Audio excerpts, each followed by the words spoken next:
see on your screen, it is match 4, game 2, Sheth versus DeMuslim. And the load screen. Here we go, and Crevasse it is going to be. So down here at the bottom left-hand corner and taking game number 1, that is our Teal Zerg player. That is Liquid Sheth, so give a cheer if you are rooting for him. And down at the bottom right is our Red Terran player from the Team Evil Geniuses. If you're a fan, give a cheer for Evil Geniuses DeMuslim. And looks like DeMuslim pointing out that the back natural, and what he's referring to is, of course, there are 2 easy-to-take bases on Crevasse. Oh, okay, we may have a different map choice. We'll find out here in just a second. I think they're just joking, actually. Yeah. Oh, okay. But let's see. Oh, full map. Oh, that's right. The IPL maps all have the full. Yes. Bases and everything. Okay. Yeah. There's this little ramp here which leads to a base that's inside of your main. Yeah. And on some versions, you just have 6 or 5 mineral patches and a rich Vespian Geyser. In this case, it's a full 8 mineral patches and double Vespian Geyser, same as a normal base. Well, this map has gone through a couple revisions as well. I mean, in the GSL, it was originally that rich Vespian Geyser, like you said, at the natural that's on the high ground. They actually changed it after a while to just be a normal Vespian Geyser. So basically, the choice was you could either expand down to the natural below your base, which is a little bit more exposed. But the trade-off is that if you expand to the safer natural expansion that's on the high ground, you have less minerals and only 1 gas as well. So, you know, I actually always enjoyed it when it was the single rich Vespian Geyser, because you had people that built a lot of timings around super fast CC, hatch, whatever, and then just putting up their first gas at the rich Vespian Geyser. So they only have to allocate 3 SCVs, drones, whatever, to mining gas, and they can still hit a lot of conventional timings that they would have if they allocated 6 to 2 Vespian Geysers. So that's always made for some very cool, very specific strategies. Well, speaking of strategies, hatch first for Liquid Sheth, and DeMuslim going for regular barracks and gas timing. I should look to see if he built that refinery on 14. I'll have to see if we go to a game 3 to see if he does that or not. Ever since the barracks change, where it became 5 seconds longer to build, Terran players have been kind of wondering about, you know, when should I put down my refinery now? Can I do it on 14? Is that going to hurt me? I was talking to, I mentioned this yesterday, I was talking to Sho about it for quite a bit in Korea, trying to kind of mull this over a little bit. I've still been putting it at the normal timing myself. But we did see some Terrans intentionally doing the refinery on 14 rather than 13 yesterday, so we may see a bit of a change there in some of the openings. I think DeMuslim put that down on 13 because he had the 25 gas available for a tech lab had he decided when to go that route as soon as the barracks was finished. So then he would have been able to put that up right away. So that drone is not getting anywhere. Aw, poor drone. I don't feel bad at all. You Terran player, you. I know. I am too. I don't even know why I just said that. I don't know. The drones have that weird attack sound, man. Yeah. It's freaking me out. Thwack. Thwack. Yep. Anyway, 2 queens coming up now for Sheth. He's mining pretty good. He's mining gas at a pretty good rate, so he's going to get speed here pretty soon. And we do have a swap for Hellions that's about to happen here. This barracks not being utilized in the destruction to Overlords this game. Sounds good to me. The Overlords, you know, I'm not a big fan of drones. I'm okay with the Overlords, though. I mean, they just kind of float along. They have that kind of like Zen thing going. Man. They're just hanging out. Yeah, and then Marines have to come and kill them, you know? It's too bad. And DeMuslim going to run away with a few Marines. He's actually going to split his Marines, but Sheth did a very, very nice thing and sent 3 lings after each Marine, so both those are still going to die. Well, you know, Marines aren't the only unit that can split in StarCraft 2, apparently. Factory already producing a couple of Hellions there. We already have the expansion, about halfway done now for DeMuslim. But Sheth had picked up a couple of pretty good kills there. There's not much to defend the front here. Is DeMuslim going to put the supply depot? He does. Lings almost made their way in, though. Get up just in time. And here come the Hellions. They're going to be able to roast these lings, which probably taste delicious with the right sauce.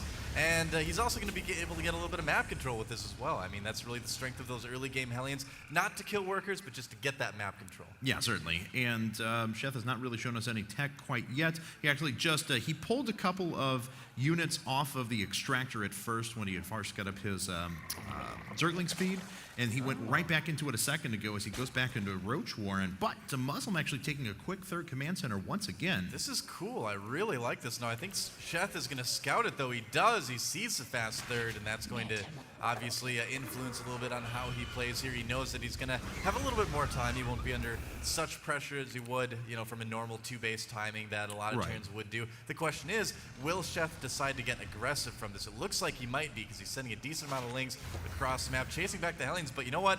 DeMuslim, he's got a lot of Hellions here. He used some minerals on that command center, and at the same time, that means he didn't need to use more resources for teching. He could keep pumping out Hellions. You know, I was, while you were talking, I thought that Sheth was going to do what he's doing right now. He's just going to pump roaches and lings, and it looks like he's going to try and make a good timing here that comes in before the command center finishes and is able to actually start receiving a profit. So DeMuslim's only going to have these Hellions on the ground. He has a couple of Marauders in the mix, but against the number of lings and the number of Marauders that, the number of roaches that are already on the ground, 2 Marauders isn't going to cut it. Yeah, we'll see, man. I mean, it all depends on the control to a certain extent, too. The Hellions trying to clean up those Zerglings as best they can, but they are going to run as soon as they see those roaches. There they go. And now DeMuslim is going to need to control very, very well to hold this off. He's only got 3. Actually, I was going to say he's only got 2 Marauders, but the third one pops out, and that's actually a pretty good sign. I mean, 3 Marauders are going to do okay against this if he micros them well. The only problem is that he doesn't have any bunkers. He's not going to be able to use the range increase of that. Oh! Lings running right into the Hellions, and there went a lot of the cover for the roaches, so those Marauders are going to be able to do more damage. And, is Sheth going to get a couple of kills himself? No, makes a couple of Hellions very, very low, however, and the Marauders are going to come out and start driving away those units. Concussive Shell is finished, so the roaches are actually taking quite a bit of damage. Here come the Lings as well. They're going to try and occupy some of those Marauders, so the roaches can do a little bit more damage. And the roaches do genuinely get a few Hellion kills, so not all is lost. But, you know, Sheth decided to stop committing to that pretty soon. I didn't know if he was just going to pump endless waves of roaches and lings at this point, just off of 2 bases and try and kill his opponent outright. But as soon as he sent out that first attack of 6 lings, he went right back into producing drones. Yeah, still making some drones. He has to make a couple lings and roaches now just to stay alive, basically, because if he didn't make any, he would just die. But, yeah, you know, that was kind of a large investment for Sheth to make early in the game. Will cut down his drone production a little bit. Obviously, he's still ahead of DeMuslim at the moment. 46 to 35 SCVs, but now that there are 3 command centers out, DeMuslim will be able to really start pumping out those SCVs, and the mules as well are going to really help boost that economy. Yeah, certainly. Actually, let's take a look at that economic tab right now. DeMuslim is up, like you said, backed by 9 workers, where the mules are there and giving him the advantage at the moment. Lost a Hellion there as he tried to swing in and just kind of test the waters and see if Sheth had anything up. Sheth's going to a 3rd base of his own, but I imagine we're going to see a 4th unless he just plans to outright do some sort of roachling all in. Yeah, we'll have to see. I mean, DeMuslim going into what I like to call the SC style, just going very, very heavy bio, although he is adding on a good amount of Marauders here as well. So a little bit different than the SC style, I guess. And DeMuslim going to make his way down in just a second. Maybe he wants to just start pushing himself on creep. Sheth doesn't have a ton of units up. He's waiting for a few more to pop and reinforce. There we go. There's a bunch of lings. He's going to start making his way in. And the lings actually get a pretty good surround there, occupy most of the Marauders, and that's really all he wants, because then the roaches are going to be able to come up and take out the rest of the Hellions with really no problem. Yeah, he did not do too bad at all, that attack. I mean, that surround that the lings got made the Hellions that much less valuable in that composition here. DeMuslim's definitely not out of things yet. In fact, Sheth may be being a little bit too aggressive with these roaches, actually. Yeah. And yeah, he's going to pay for it. He's going to lose a lot of roaches here. Now, the one thing with DeMuslim's units, though, is that he doesn't have any medevacs out yet. So anytime he stims, that's permanent damage, man. That's not going to get healed. No! Poor lone Roche misrallied across. Yeah, it's all right. Sheth is actually producing quite a few units. +1 attacks coming up now for missile attacks range units. We did just have roach speed finish as well, and it looks like Sheth just wants to engage. He's going to swing with lings behind this. We'll see if he can do enough damage or as much damage as he wants to do. There are now Marines in the mix as well, and upgraded Marines are going to be useful against both the roaches and the lings, so DeMuslim finds a way to crush through that force. Yeah, a lot of those units have taken some pretty heavy damage, but the reinforcements for DeMuslim are looking pretty scary in this moment. I guess what happened to that sentence? I don't know. I was wondering myself. Out so great, was I supposed to pick up on that? It just sort of like ended. Oh, but DeMuslim, not operating under the cover of his reinforcements, actually voluntarily splitting his forces, thus allowing Sheth to clean up quite a few units, where Sheth was actually quite far behind before, and still is to a degree. I mean, DeMuslim's on 3 base now. He's going to be able to create quite the army. Well, allowed Sheth a little bit back into this, though. This is such a back and forth ZVT. I haven't seen one like this in a long time. Here, this heavy Marauder Hellion composition versus just Roach Link from Sheth, and they kind of just keep chasing each other back and forth through the middle of the map. And situations like this usually just kind of last like this until one player wins the battle decisively and then can just go and win with, you know, the counterattack. So you don't see a lot of TVZs like this. This is actually my favorite style of game, though. It's just that mass mid-game aggression, back and forth battle, relies on control while continuing to macro back at home. No, I think it's very, very fun. Let's actually take a look at the upgrades. DeMuslim just finishing up +1 weapons. He has +1 armor on the way as well, but it's not going to be here for a while. And Sheth, man, he's just producing a ton of attack units. Another 8 roaches and 16 links coming back up at home. I like what Sheth is doing right now. He's moving those units up to the top of the map. Unfortunately, his units down at the bottom get caught a little bit by DeMuslim's army, but Sheth could have a good chance to flank the units of DeMuslim. Yeah, he's starting to move down right now. That may be exactly, you know, what I was talking about. Oh no, he's just going to cut off reinforcements with that, actually.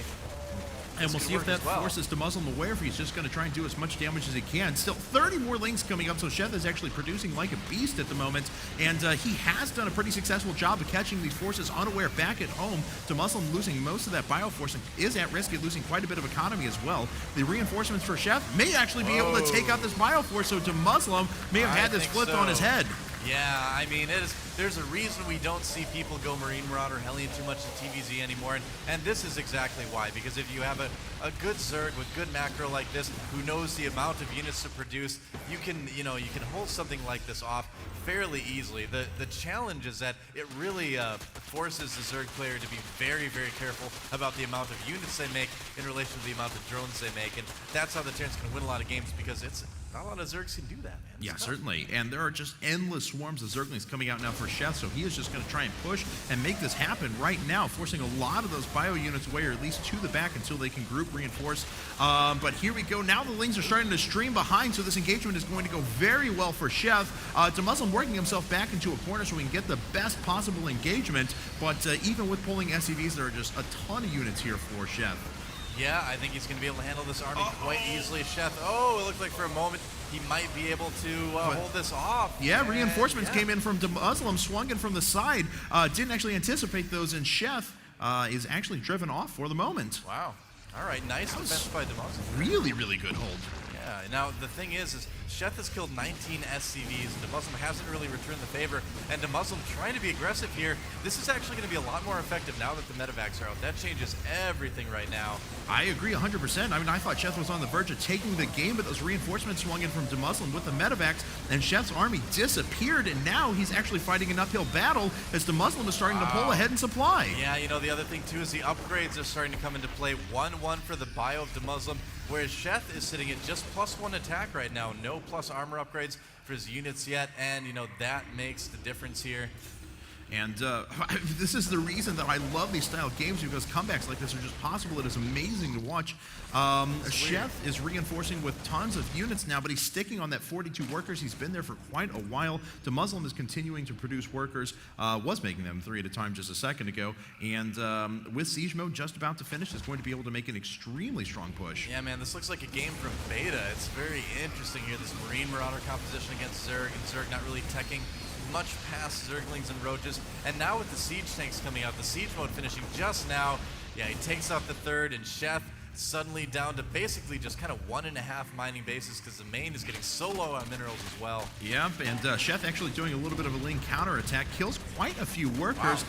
Don't think he's going to be able to get any of those supply depots, however, and DeMuslim is actually retreating to go ahead and take that force out. Sheth actually going to attack with all he's got, even these queens running off of creep to go ahead and assist. They may not actually ever make it to the fight, but hey, we're going to give him like an A for effort, or E for effort, or whatever effort starts with. An A plus grade and an E for effort. But here comes Sheth. He just does not have enough units to handle what DeMuslim has. DeMuslim has a 30 supply advantage, and yeah, he is just going to absolutely crush Sheth's army right now. Nice transfusion micro from Sheth, but that alone is not enough, as DeMuslim is still powering through this force. Sheth throws out the GG. Wow, and we are going to game 3.